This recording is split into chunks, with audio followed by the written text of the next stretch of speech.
Breaking news, ladies and gentlemen, what's going on? It's Kyle Henderson of BamaInsider.com. Here's a status update from Nick Saban on Sunday morning. Tua Tagovailoa suffered a high ankle sprain last night against Tennessee. Our physicians performed a successful tightrope procedure on his right ankle this morning. This is the same injury, but the opposite ankle that Tua injured last season. Tua will miss next week's game against Arkansas, but we expect a full and speedy recovery. That is from Nick Saban on Sunday morning.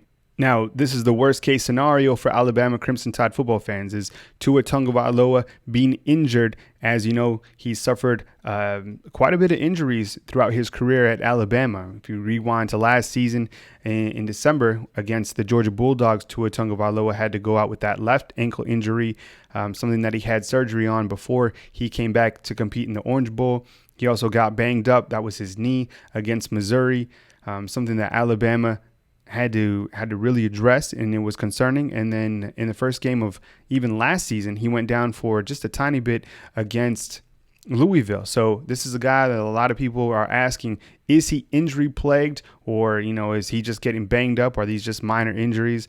It's something to question. I think when you look at how many times Tua Tagovailoa has been injured throughout his career at Alabama, here's Nick Saban talking about Mack Jones, the number 2 quarterback, and how he played last night. What was the message to Mack when he came into the game, and how did he respond at halftime? Well, Tua came out of the game. I didn't even know he was hurt. We called timeout because the shot clock was running out, and he said he felt like he twisted his ankle, and so we took him out. Mack had to go in. So you don't really have time to give him a pep talk or anything.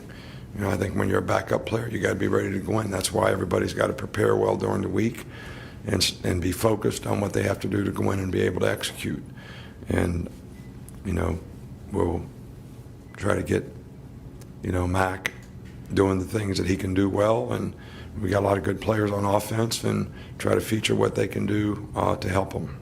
Mack Jones is a redshirt sophomore at Alabama, has a lot of experience. Against Tennessee, he was 6 of 11, 72 yards. His longest pass was for 21 yards. He was sacked one time. I'm curious to see if Alabama plays only Mack Jones against Arkansas, or if they spot play or even rotate with Tua Tagovailoa. That's the younger brother of Tua. And then you also have at the number 4 quarterback, you have Paul Tyson. He hasn't played this year. He's probably going to be a redshirt guy, but those are the quarterbacks in waiting. Looks like Mack Jones is going to get a big opportunity against Arkansas on Alabama's homecoming game. Reporting from Tuscaloosa, Alabama, this is Kyle Henderson of BamaInsider.com.